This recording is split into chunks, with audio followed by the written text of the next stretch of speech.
Greetings to the Organization of Socialized and Economic Housing Developers of the Philippines. And congratulations on mounting the OSHDP Affordable Housing Summit 2022. Safe, decent, and low-cost housing is a right. This becomes especially apparent in times of crisis. For instance, during the pandemic, when lockdowns forced us all to stay home, a basic question arose. Do all Filipinos have a proper home to stay in? And this is not yet the case in our country. Right before the 2020 quarantine began, we saw hordes of Metro Manila renters going back to their provinces again, leaving the city behind because they could not pay for rent without their jobs. We also saw jeepney drivers and their whole families living in their PUVs, unable to pay for rent. Or during natural calamities, so many smaller, ramshackle homes are unable to withstand storms, floods, landslides, and the like, leaving residents vulnerable to the elements.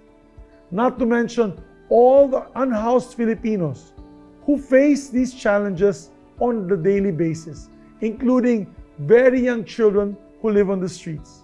Without decent homes, they are deprived of decent lives. Which is why we in government are very grateful to have groups like the OSHDP who are dedicated to the goal of providing socialized housing for all. From the bottom of my heart, I thank you for being our partners in uplifting the lives of everyone. To borrow from your theme this year. As for my part, as a legislator and especially as Senate President, you can be assured of my continued commitment and support to decent housing for every Filipino. As some of you might know, I have authored and co-authored a handful of laws that aim to make housing more accessible to our people. We have the Home Development Mutual Fund Law to strengthen our people's capability to save and afford their own homes through the Pag-ibig Fund. We also authored the Rent Control Act to regulate and set a ceiling for rent increases and keep it within the means of our tenants. There's also the Socialized and Low-Cost Housing Loan Restructuring and Condonation Act to save low-income and delinquent home borrowers from foreclosure through a workable loan, restructuring, and condonation program.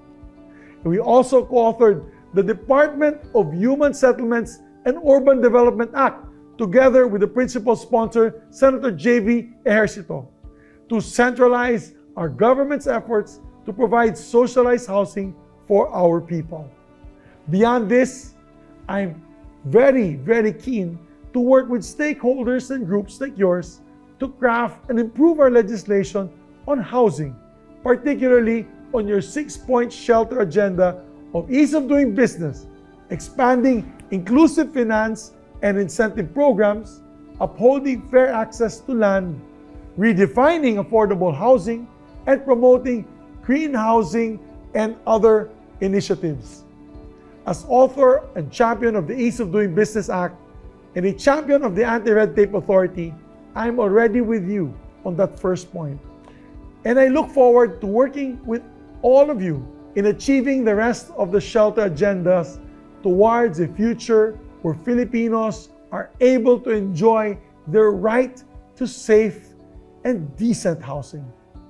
So again, I thank OSHDP and I wish you all best of success and growth in your endeavors with continued assurances of our support in the Senate. Maraming salamat po and may God bless you all.